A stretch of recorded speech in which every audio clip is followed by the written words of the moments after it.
Yippee-ki-yay, motherfucker. Hey guys, this is Mr. Foam Jack, and I finally got to see A Good Day to Die Hard, which, they could have called it a couple of things. They could have called it Not Such a Good Day to Die Hard or A Good Day to Kill a Franchise, because, holy shit, they really... I heard bad things about this movie, and granted, it got 16% on Rotten Tomatoes. It wasn't that bad, but if I look at it as a Die Hard movie, yeah, it was pretty bad.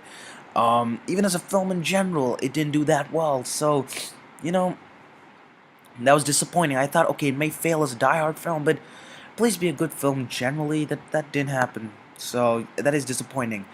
I realized that the Die Hard franchise and the Indiana Jones franchise, they're really similar. Why? The first one came out in the 80s, and it was the classic with a new badass hero.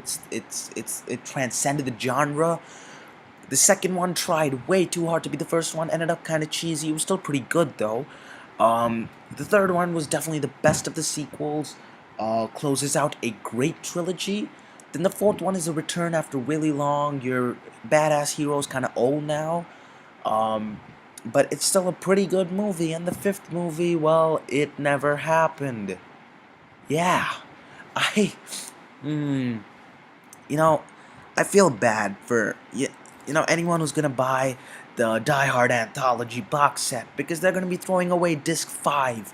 Cause, god damn, it's about, there's some guy called Yuri, and Yuri is, well, he gets convicted, he gets to a sentencing hearing or a court with Jay Courtney, who plays Jack McClane, and there's an explosion, they get taken out, and then basically there's some Russian guys that want Yuri. This takes place in Russia, and it's a really unnecessarily convoluted plot. Don't get me wrong.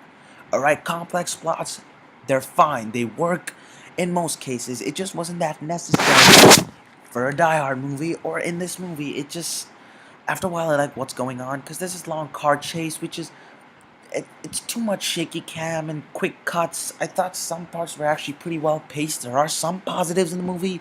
The colors at times look good, but at times looked way too CGI. My main issue with the film is that Bruce Willis is not the main character. Yeah, Jay Courtney's character, Jack McClane, is the main character, but there are some Die Hard moments in the film, like where he asked someone for their car, and that moment was pretty badass. The yippee-ki-yay motherfucker moment. Yes, I know, I just said that. It was actually pretty good. One of the few good parts of the movie, but all in all, it does have its badass moments. The thing is, in the trailers, they show you so much action and so many gunshots.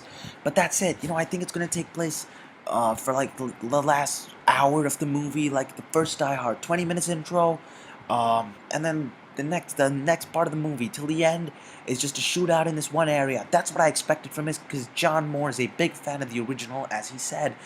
Not at all. You have a long car chase, you have a 2.5 minute shootout, then like 20 minutes of nothing till the last shootout in Chernobyl. Chernobyl, I know. It sounds kind of ridiculous. It is pretty ridiculous.